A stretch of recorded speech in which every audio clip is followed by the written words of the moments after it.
Back in the early 90s, I was working on the railroad down in Central Florida, not too far from Hallandale, where Gulfstream Park is located. I had some buddies of mine, gambling buddies, and going meeting for beers and betting on the ponies. Hope they had a long shot. I'm going to put $20 on this 18-1 shot. If it comes in, I'm going to have a lot of money. So, anyway, it was crazy. We hung out there the whole summer, basically, the whole season. And we were real funny. We got talking and everything about the different horses and the trainers and everything. Well, there's one trainer came up on our radar, a Jewish fellow named Rob Pincus. He's from Marblehead, Massachusetts. And he hadn't really done anything. I mean, he had a terrible stable. He only had like 10 horses, and he was trying to get any of them in the money. Who's going to pay for their hay?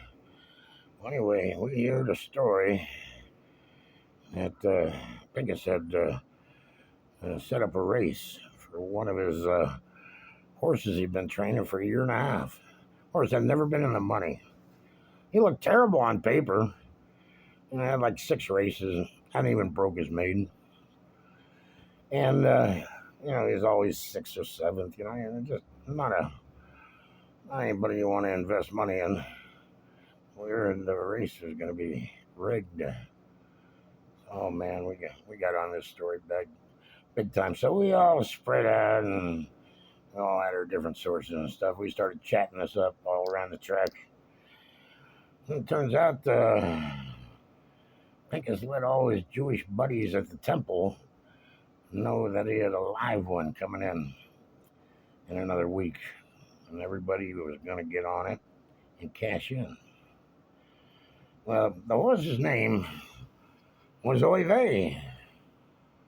I can't imagine a Jewish trainer having a horse named Oy Vey. Oy Vey! Come on, baby! Come on down!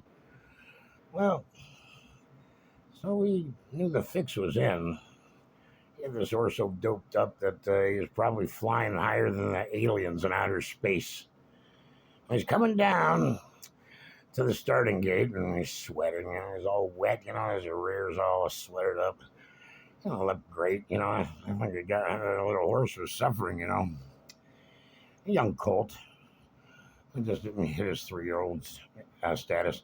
Anyhow, we spot Pincus down near the gate, and we spot a bunch of Hasidic Jews on the rail, and they're all waving at him. Hey, Rob, how you doing? We're going to win today with Oy Vey. So, God, I said, this is too good to be true. We didn't unload on him. We put like $50 on that horse. And, at the beginning, when the mutual windows opened and started taking bets for the race, he was going off at like 30-1. The morning line, he was 20-1, I think. And he just started... more money was mounting on this horse because everybody, the word was out, the horse was going to win and all this stuff. And so the odds start going down. He's down to 9-1. He gets down to 8-1. He gets down to 5-1. We're going, holy crap! There must be a ton of money on this freaking horse. And if he pulls this off, he's going to be a genius. He's going to go down and as a living legend like Bob Baffert, who likes to play with his horses. Likes to fix those races too, Anyhow, the race is getting ready to go off. It's a big field, like 12 horses. And Oy Vey has the 11 post, the outside post. Tough to run from the outside. You want to be in near the rail. Number one, it's a shorter distance to run to complete the race. When you're outside, you got to go around all your opponents and stuff. It's just a difficult spot for any horse or jockey. They had a young apprentice jockey on. I think he needed like 2 more races before he became an official jockey. He's a Puerto Rican guy, a young guy too, like 18. I forget his name, actually. I got it written down somewhere. I got the the newspaper article where, with the results and stuff in it. Anyway, the kid's all excited. He's looking happy, and he's on top of the horse, and he's got his colors on. And he gets into the stall. The horse is getting in the stall. The race goes off. Bam! And a thundering herd of horses heading out the gates. Down a little track they run. And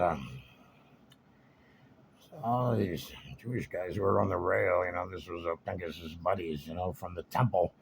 They're all excited. They're waving their tickets in the air, and they're yelling, "Come on, Oy Oy!" It was a long race, a mile and a half. And they get down around the first turn, and the horses run about ninth out of the 12 horses. And, they get into the backstretch. And all of a sudden, the horse comes to life. And he starts moving up. He goes from ninth to sixth. He's down to fifth. And it looks like he's going to move into contention and do something here. So we're all getting freaked out. We're going, wow, this is amazing. I love long races with big closers that come from behind and win the race. That's exciting. Anyhow, the announcers on there, and here comes Oy Vey, running 3 wide. He's moving up, and the other horses are doing their thing. And Oy Vey is strong and steady. He's moving up and out, moving up. And at the coming around the far turn, the horse moves up to third. I'm going, holy crap, this is going to be something if he pulls this off. Anyway, coming around the far turn into the stretch, Oy Vey moves up into first place. He's going down the stretch. He's leading by about 3 lengths. And everybody's going nuts.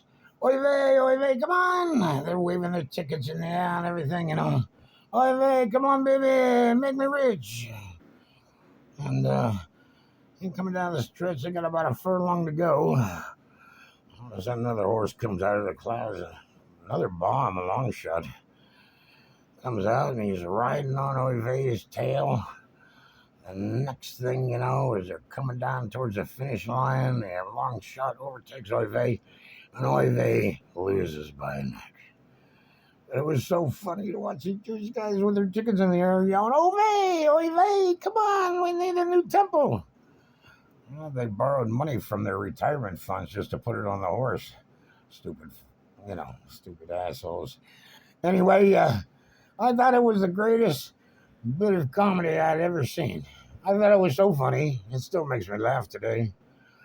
And they were all sad, they were all wearing black, they got the little curly locks coming down the sides of their heads, and they got the little yarmulkes on. But they looked so disappointed. No, I felt bad for them, but not too bad. I mean, they knew what they were doing. They're all adults. There's a risk they took. But they would have cashed in good, if went off at 5-1, and that's a pretty good odds, you got $100 on it, you get 500 plus your 100 back. So anyway, that's the story of Oy Vey and the Jewish trainer from Gulfstream Park down in Hallandale, Florida. I just want to share that story with you. It's a terrific story, one of the most funniest experiences in my life. I thought it was great humor, great fun, and you had to be there just to take it all in. And I love going to the track and watching all the different people. They're amazing, They say dead people populate the tracks because that's what life is. They get people down there and they want to be around living people. So the ghosts and the ghouls and the spooks go to the racetrack. So you're not alone when you go to the track. You always got somebody behind you saying, pick the number 2. Play the 1-2-5 trifecta and the 7-1-4-6 superfecta.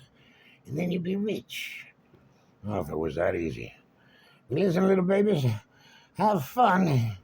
I love you because you love me. Bye-bye.